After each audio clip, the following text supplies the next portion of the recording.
جب تم نے مجھے میرے مہمان اور تمام افراد کو ہلاک کرنے کی بجائے بے ہوش کر دیا اور پھر مجھے ہوش دلا کر تم نے مجھے ہاتھ کھولنے کا طریقہ بھی بتا دیا اور اطمینان سے چلی گئی۔ لیکن میں چاہتا تھا کہ تمہارے امتحان لے لوں۔ تم نے میری باتوں کا جس دلیری اور بے خوفی سے جواب دیا، اس سے بھی تمہاری عزت میرے دل میں بڑھ گئی، اور اب تم نے لڑائی کا حیرت انگیز مظاہرہ کیا ہے۔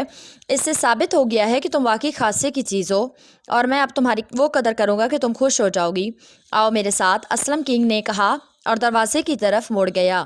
روزی راسکل بھی مسکراتی اس کے پیچھے چل پڑی۔ لالو ڈیگر کی لاش یہاں سے اٹھوا کر برقی بھٹی میں ڈلوا دو۔ اسلم کنگ نے دروازے کے قریب پہنچ کر گردن موڑ کر لالو سے کہا۔ یس باس، لالو نے جواب دیا اور اسلم کنگ آگے بڑھ گیا۔ تھوڑی دیر بعد وہ دونوں ایک بڑے کمرے میں پہنچ گئے جو آفس کے انداز میں سجا ہوا تھا۔ بیٹھو روزی راسکل، اسلم کنگ نے میز کی دوسری طرف رکھی ہوئی کرسی کی طرف اشارہ کرتے ہوئے کہا تو روزی راسکل بڑے مطمئن انداز میں کرسی پہ بیٹھ گئی۔ اسلم کنگ ایک طرف دیوار میں بنے ہوئے ریک کی طرف بڑھ گیا۔ اس نے ریک میں موجود مختلف برانڈ کی شراب کی بوتلوں میں سے ایک بوتل اٹھائی اور ریک کے نچلے خانے میں موجود 2 گلاس اٹھائے، اور پھر دونوں گلاس اور بوتل کو میز پر رکھ کر وہ میز کے عقب میں موجود ریوالونگ کرسی پر بیٹھ گیا۔ پھر اس نے شراب کی بوتل کھولی اور آدھے آدھے گلاس بھر کر بوتل بند کر دی۔ شاید یہ اسلم کنگ کی زندگی کا پہلا موقع ہوگا کہ اسلم کنگ خود اپنے ہاتھ سے کسی کو جام بھر کر دے رہا ہے، اور یہ اعزاز تمہارے حصے میں آیا ہے روزی راسکل، اسلم کنگ نے مسکراتے ہوئے کہا۔ شکریہ، روزی راسکل نے گلاس لے کر اسے منہ سے لگاتے ہوئے کہا، اور پھر شراب کی چسکی لے کر اس نے گلاس کو میز پر رکھ دیا۔ میں تم سے واقعی بے حد متاثر ہوا ہوں، اور میں تمہیں آفر کرتا ہوں کہ تم میرا کاروبار سنبھالو۔ میں تمہیں اپنا نمبر 2 بناتا ہوں۔ تمہیں شاید معلوم نہ ہو تو میں تمہیں بتا دیتا ہوں کہ میرا کاروبار پوری دنیا میں پھیلا ہوا ہے۔ ہر قسم کے جرائم کے لیے میرے علیحدہ علیحدہ گروہ ہیں، اور ہر گروہ کا علیحدہ علیحدہ چیف ہے۔ ان سارے گروہوں کی تعداد 8 ہے، اور تم ان سب کی چیف ہوگی۔ تمہارا علیحدہ آفس اور علیحدہ گروپ ہوگا۔ بولو، کیا تمہیں منظور ہے؟ اسلم کنگ نے کہا۔ مجھے کیا کرنا ہوگا؟ روزی راسکل نے گلاس اٹھا کر ایک اور چسکی لیتے ہوئے کہا۔ کچھ نہیں، صرف میرے احکامات کی تعمیل اور تمام گروپوں کو کنٹرول۔ تم جرائم کی دنیا کی ملکہ بن جاؤ گی، اسلم کنگ نے کہا۔ سوری، مجھے یہ آفر قبول نہیں ہے۔ میں آزادی سے کام کرنے کی قائل ہوں۔ میں کسی کی ماتحتی میں کام نہیں کر سکتی، چاہے وہ کنگ آف کرائم ہی کیوں نہ ہو۔ میں زیادہ سے زیادہ یہ کر سکتی ہوں کہ جب تمہیں مجھ سے کوئی کام پڑے تو مجھے میری مرضی کا معاوضہ دے تو میں تمہارا وہ کام کر دوں گی، اور بس، روزی راسکل نے جواب دیتے ہوئے کہا۔ کیا کہہ رہی ہو؟ تمہیں معلوم ہی نہیں کہ تم کیا کہہ رہی ہو۔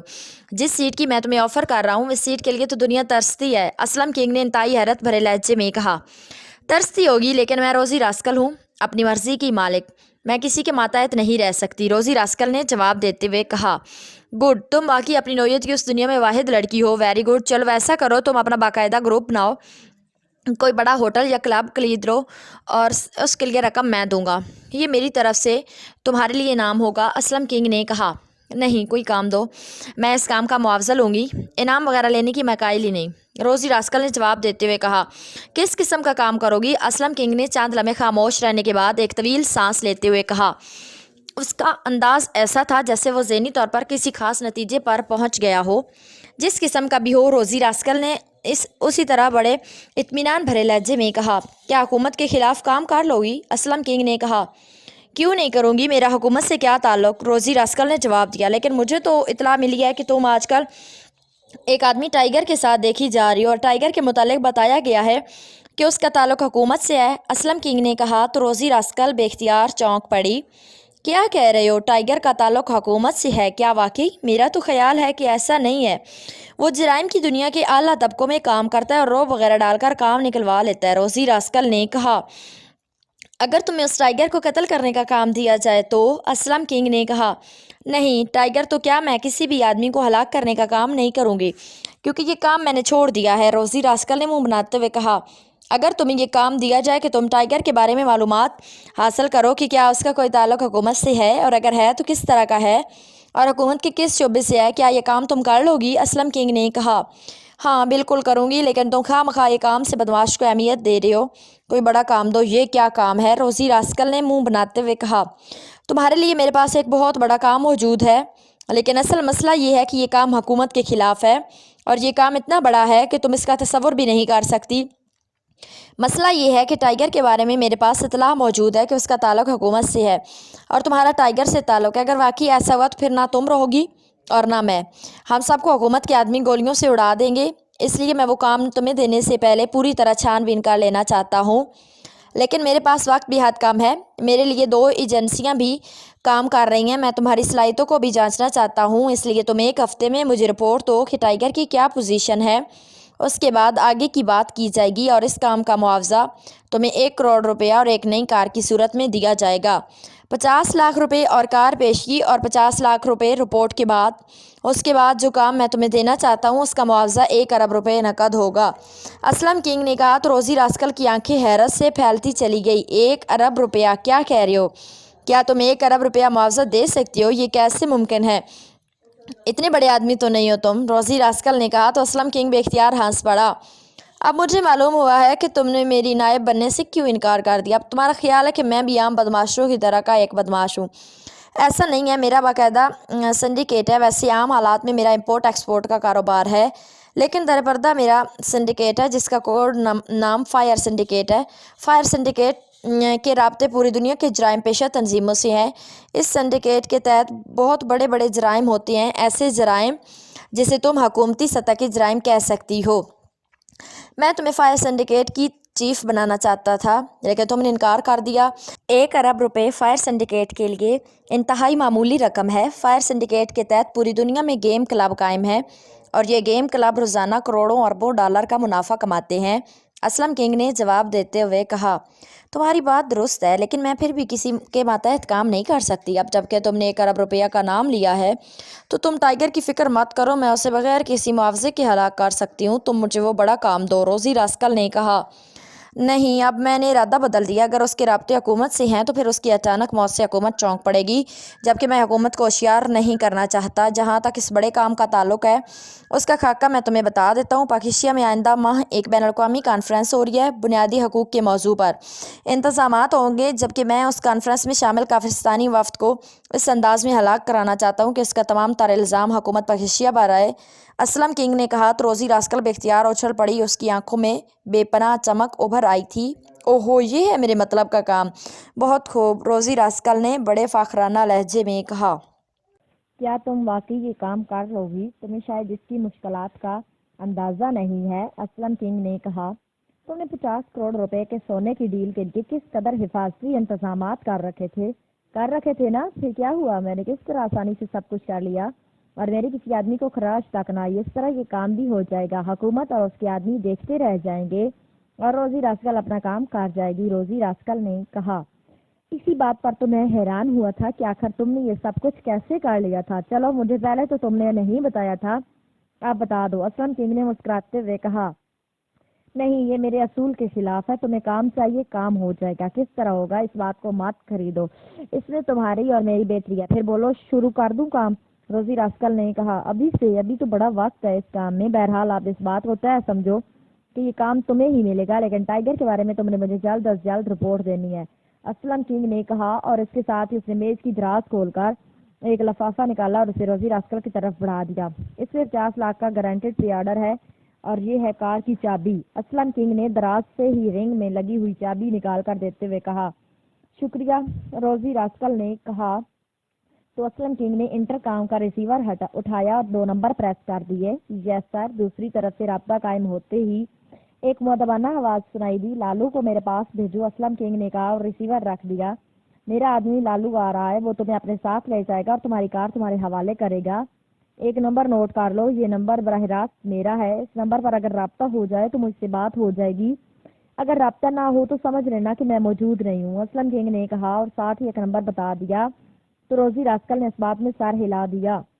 چند لمحوں بعد کمرے کا دروازہ کھلا تو لالو اندر داخل ہوا۔ یس باس، لالو نے انتہائی مؤدبانہ لہجے میں کہا۔ روزی راسکل کو ساتھ لے جاؤ، سفید کار میں نے اسے تحفے میں دے دیا اور وہ اس کے حوالے کر دو اور اسے گیٹ سے باہر چھوڑ کر اپنی ڈیوٹی پر چلے جاؤ، اسلم کنگ نے اسے ہدایات دیتے ہوئے کہا۔ یس باس، لالو نے جواب دیا تو روزی راسکل اٹھ کھڑی ہوئی۔ اس نے لفافہ اٹھا کر جیکٹ کی جیب میں ڈال لیا تھا۔ اوکے، روزی راسکل نے مسکراتے ہوئے کہا اور پھر کار کی چابی کا رنگ انگلی میں گھماتی ہوئی بڑے فاخرانہ انداز میں مڑ کر بیرونی دروازے کی طرف بڑھ گئی۔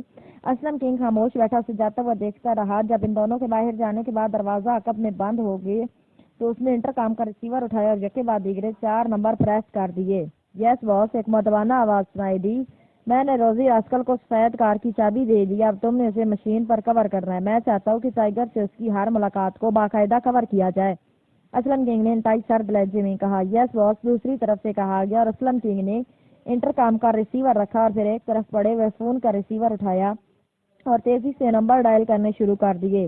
ایم ایس، رابطہ قائم ہوتے ایک مردانہ آواز سنائی دی۔ پاکیشیا سے چیئرمین ایف ایس بول رہا ہوں، ایم ایس 1 سے بات کراؤ۔ اسلم کنگ نے لہجہ بدل کر بات کرتے ہوئے کہا۔ اسپیشل کوڈ، دوسری طرف سے کہا گیا۔ بلو اسکائی، اسلم کنگ نے جواب دیتے ہوئے کہا۔ سوری، کوڈ غلط ہے، دوسری طرف سے کہا گیا اور اس کے ساتھ ہی رابطہ ختم ہو گیا تو اسلم کنگ نے ریسیور رکھ دیا۔ تھوڑی دیر بعد ٹیلی فون کی گھنٹی بج اٹھی تو اسلم کنگ نے ریسیور اٹھا لیا۔ یس، اسلم کنگ نے اس بار اپنے اصل لہجے میں کہا۔ ایم ایس بول رہا ہوں، دوسری طرف سے ایک مردانہ آواز سنائی دی۔ اسپیشل کوڈ، اسلم کنگ نے پوچھا۔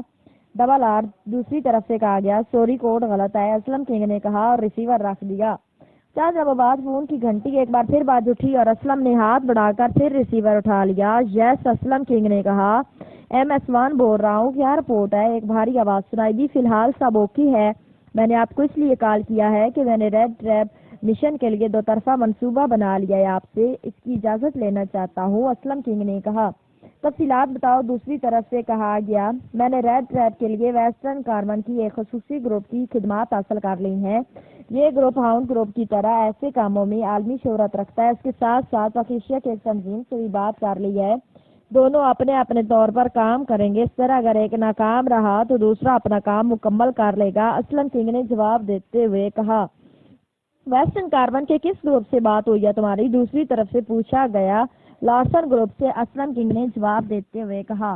اوکے ٹھیک ہے، لیکن ابھی تم نے حرکت میں نہیں آنا کیونکہ حکومت کو یہ اطلاع مل رہی ہے کہ پاکیشیا سیکرٹ سروس اس مشن پر کام کر رہی ہے اور یہ دنیا کی انتہائی خطرناک ترین سروس ہے۔ ہم چاہتے ہیں کہ جب تک مشن کا صحیح وقت نہ آ جائے کسی قسم کی کوئی حرکت نہ کی جائے، سب کچھ بس اچانک ہو جائے، دوسری طرف سے کہا گیا۔ ایسا ہی ہوگا، اسلم کنگ نے کہا۔ تو دوسری طرف سے اوکے کہہ کر رابطہ ختم ہوا تو اسلم کنگ نے ریسیور رکھ دیا۔ پاکیشیا سیکرٹ سروس کی کون سی سروس ہے جسے ایم ایس 1 بھی انتہائی خطرناک کہہ رہا ہے؟ اسلم کنگ نے حیرت بھرے لہجے میں کہا۔ ہوگی کوئی، مجھے کیا؟ چند لمحوں بعد اسلم کنگ نے کاندھے اچکاتے ہوئے کہا اور کرسی سے اٹھ کر دروازے کی طرف بڑھ گیا۔ کمرے کا دروازہ دھکیل کر ٹائیگر اندر داخل ہوا تو دروازے کی دوسری طرف بیٹھا ہوا ایک نوجوان بے اختیار چونک پڑا۔ دوسرے لمحے اس کے چہرے پر مسکراہٹ ابھر آئی۔ آؤ آؤ ٹائیگر آؤ، آج بڑے عرصے بعد جابر کی یاد آئی۔ کرسی پر بیٹھے ہوئے نوجوان نے اٹھ کر کھڑے ہوتے ہوئے کہا۔ تم بھی مصروف رہتے ہو جابر، اور میں بھی، اس لیے ملنا ملانا تو ظاہر ہے کام پر ہی منحصر ہوتا ہے۔ سناؤ کیسا کام جا رہا ہے تمہارے گیم کلب کا؟ ٹائیگر نے جابر سے مسافہ کرنے کے میز کے دوسری طرف بیٹھتے ہوئے کہا۔ ٹھیک ہے، جابر نے مسکراتے ہوئے جواب دیا اور میز پر پڑی انٹر کام کا ریسیور اٹھا کر اس نے 2 جوس لانے کا کہا اور ریسیور رکھ دیا۔ تمہارے ساتھ بڑا پرابلم ہے کہ تم شراب نہیں پیتے، اس لیے جوس منگوانے پڑتے ہیں، جابر نے کہا تو ٹائیگر بے اختیار ہنس پڑا۔ چلو کسی بہانے میرے ساتھ جوس پی لیتے ہو، ٹائیگر نے جواب دیا اور جابر بھی ہنس پڑا۔ آج کیا کام پڑ گیا مجھ سے؟ جابر نے کہا۔ یہاں دارالحکومت میں ایک ادارہ ہے، کنگ کارپوریشن، جو امپورٹ ایکسپورٹ کا بزنس کرتا ہے، خاصا بڑا ادارہ ہے، اس کے چیئرمین کا نام اسلم کنگ بتایا گیا ہے، کیا تم اسے جانتے ہو؟ ٹائیگر نے کہا تو جابر بے اختیار چونک پڑا۔ ہاں جانتا ہوں، کبھی کبھی وہ میرے گیم کلب بھی آتا ہے، لیکن تمہارا بزنس سے کیا تعلق ہے؟ تم کیوں پوچھ رہے ہو؟ جابر نے حیرت بھرے لہجے میں کہا۔ مجھے اطلاع ملی ہے کہ کنگ کارپوریشن در پردہ جرائم میں بھی ملوث ہے، کیا واقعی ایسا ہے؟ ٹائیگر نے کہا۔ جرائم میں ملوث؟ اوہ نہیں، ایسی کوئی بات نہیں، تمہیں کسی نے غلط اطلاع دیا؟ کس نے دیا یہ اطلاع؟ جابر نے کہا، اور پھر اس سے پہلے کہ ٹائیگر کوئی جواب دیتا دروازہ کھلا اور ایک نوجوان ٹرے اٹھائے اندر داخل ہوا۔ ٹرے میں جوس کے 2 گلاس رکھے ہوئے تھے۔ نوجوان نے ایک گلاس ٹائیگر کے سامنے اور دوسرا جابر کے سامنے رکھا اور پھر خالی ٹرے اٹھائے واپس چلا گیا۔ لو پیو، جابر نے اپنے سامنے رکھا ہوا گلاس اٹھاتے ہوئے کہا اور ٹائیگر نے اس بات میں سر ہلاتے ہوئے گلاس اٹھا لیا۔ تم نے بتایا نہیں کہ یہ کس نے اطلاع دی ہے؟ جابر نے جوس کی چسکی لیتے ہوئے کہا۔ کہیں نہ کہیں سے مل جاتی ہے اطلاع، ٹائیگر نے گول مول سے جواب دیا۔